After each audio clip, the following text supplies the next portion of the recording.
Routes of drug administration. So, routes of drug administration. So, there are 7 factors which are affecting the choice of route.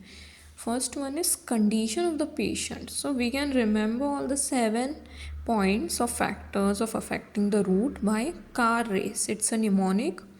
So, condition of patient, whether the patient is conscious, unconscious, vomiting or not, accuracy of the dosage, IV or inhalational, rapidity with which responses is desired, fast or slow, rate and extent of drug absorption from different routes, action of the site, whether it is local or generalized, and the chemical and physical properties of drugs, solid, liquid, gas, solubility, stability, pH irritant, effect of digestive juices, and the first pass metabolism.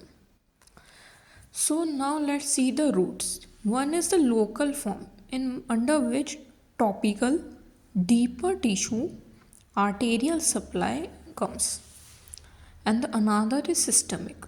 Systemic has 2 parts: antral and parenteral. Antral, under which oral, sublingual, rectal, these 3 parts are there.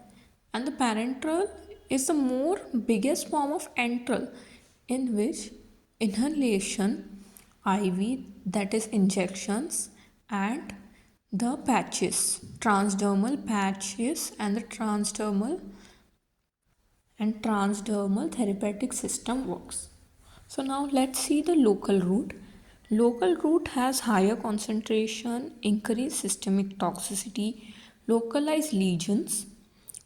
So the first one is topical. Topical, which is external applicational, and it has skin, eye, ear, on which toothpaste, mouthwash, gum paints and all are used.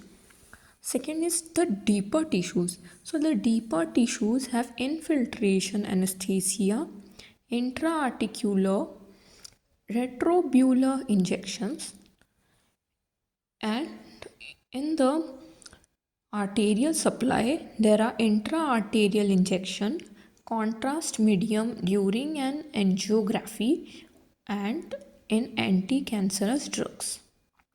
So these are the forms of the local route: topical, deeper tissue, arterial supply, in which first pass metabolism affects the liver, lung and intestine.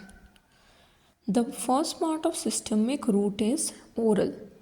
Oral is the oldest, commonest, the safest and the convenient, painless and the cheapest form of route of drug administration.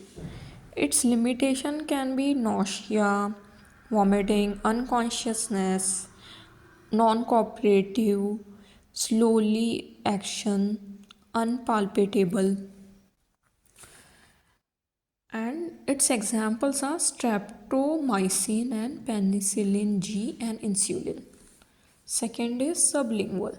Sublingual, under which rapid absorption, only lipid soluble, liver passes the first pass metabolism which is decreased in level, and disaminooxytocin and glycerin trinitrate are the examples of the sublingual. The third part of the systemic antral portion is rectal. They are irritant drugs or the suppositories, and they are in enema. For the example of rectal drugs are diazepam, ergothime, indomethacin.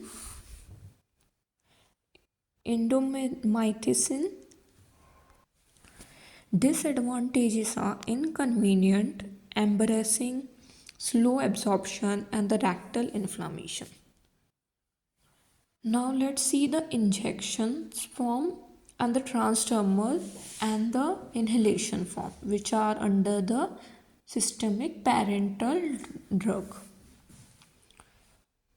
So the transdermal therapeutics, in which in adhesive layer primary dose of drug is present, like nicotine, estradiol, It's the drug reservoir and semi-permeable micropore membrane which is stick on the epithelium of the skin, the outermost layer of the skin, through which the medicine enters our body.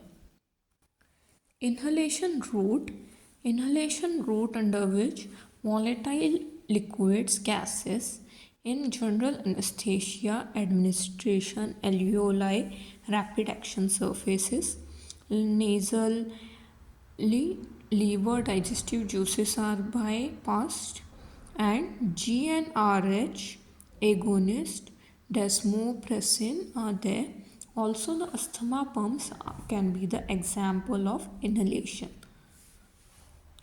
Now, the advantages of parenteral drugs are faster, they are sure absorption, gastric irritation, unconscious liver bypass, vomiting in patients, and liver bypassed. And the disadvantages are they are painful, costly, helper needs to be administrating the drug, a doctor or assistant is needed, you cannot on your own take the drug. And the types are of the injection of the IV. The third and the last part of this topic is IV injection, under which subcutaneous, intramuscular, intravenous, intradermal, and intrathecal, which is the most dangerous type of a form in IV, uh, due to which sometimes the medicine or the drug enters into any organ, which may also cause the lethal conditions. So the first is subcutaneous route or the oily route, which is inserted on 45-degree angle. And second is the intramuscular injection, which is injected inside the muscle under the subcutaneous tissue at 90-degree angle. Deltoid, tricep, rectus femoris, gluteus maximus, in which increased vascularity or the increased rate of absorption is seen. Self injection in the intramuscular part is not possible for a patient. Now, IV intravenous, its advantage is 100% bioavailability, immediate effect can be seen, but its disadvantage is that it's the air embolism and the vital organs are also susceptible for the lethal conditions. It is inserted in the body slowly with the help of a doctor or assistant. It cannot be inserted on own depending upon the site and the location and the drug, it depends. And the last part is intradermal. Drug is deposited in epidermis like BCG sensitive testing. The next topic we will learn in pharmacology's next video is pharmacokinetics. So we had seen the routes of drug administration, which are of two types, local and systemic, under which we had seen several types, their advantages, disadvantages, and the examples of drug. This is a very important topic. You must know it. In the next chapter of pharmacology, we will see pharmacokinetics.